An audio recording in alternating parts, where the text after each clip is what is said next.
A few years ago, I built the kit USS San Francisco. At the time, I thought it was good, but now I'm not entirely happy with it.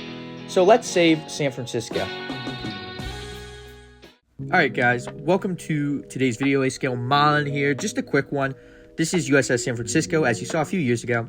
And while I was happy with it at the time, I'm not totally stoked on it today, and I want to do a lot better. Originally, I was going to get a new San Francisco kit, but I said, why bother? I have a perfectly good one here in a way. Because my modeling skills were not as good as they are today, there are some issues in the construction that I didn't feel comfortable fixing because I thought I'd just break the parts, and that's not what I wanted from this.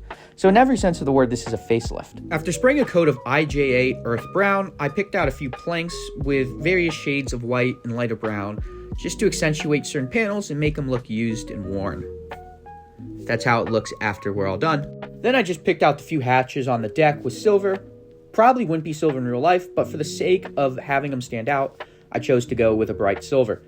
Then spraying AMT 11 blue-gray from Vallejo, about 70-30 thinner to paint, and just doing real light passes with them, just to give it more of a stained look rather than a painted on look.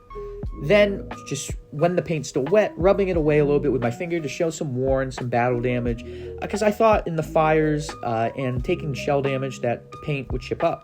Next, using Starship Wash from MIG. This is to just give an overall worn and used effect. The great part about it is it just comes off with water once it dries, so no use of lacquer thinners or anything crazy like that. And here it is after the wash is taken up, nice and worn. Then, here comes the repainting.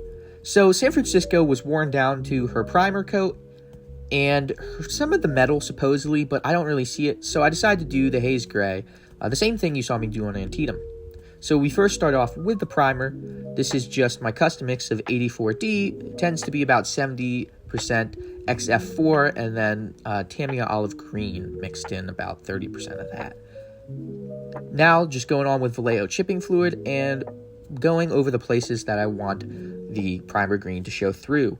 On top goes Squadron's light gall gray, and that's going to be the haze gray, maybe some of the steel. It can be kind of used for both in a way. After spraying on the coat of haze gray, I go with a wet brush and rub up the chipping fluid we put on. It's pretty easy. Then I would spray some more chipping fluid on top of the haze gray and the primer, and then I'd go over with my Measure 22 blue, which is a custom mix of USN navy blue and faded PRU blue. That's just both from Vallejo. This would be the final round of chipping.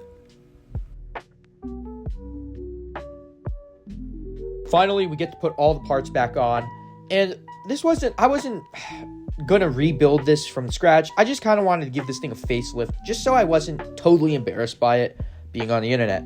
And I think I did a pretty good job. If I were to do this kit again, I'd hopefully, and I know I would, I'd do a lot better. But that's why you don't see any photo etch or anything like that.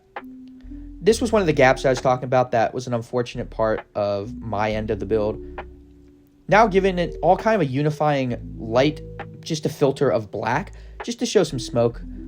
Then we finally get to work on the base, starting off with Tamiya X Blue, I can't remember, it's the deep blue. The darker blue lines are where I tried to do shadows of the ship on the water. This photo you see I took from a place I used to go to school, and I tried to use that as my base reference for the colors of the water.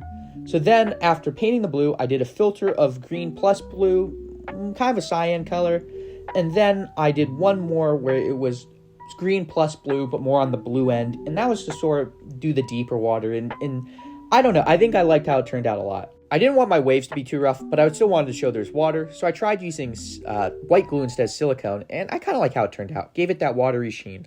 And guys, just like that, we are done. This was a super quick video. There isn't a ton to do. Again, this wasn't focused on the construction of the build. I felt like I couldn't change much of the construction without breaking parts, and I really didn't want to do that, so I opted for the facelift. And a facelift it indeed is. While it's still rotted on the inside, it is beautiful on the outside, I think. And that's all that matters for some people. Since I will not ever probably revisit San Francisco in 350 scale, I just wanted to make it look better on the shelf. And that it accomplished. So thank you guys for watching. Let me know how you think I did. Did I do bad? Did I do terrible? Do you not even want to talk about it? Thanks for watching, guys. I'll see you in the next one. Peace.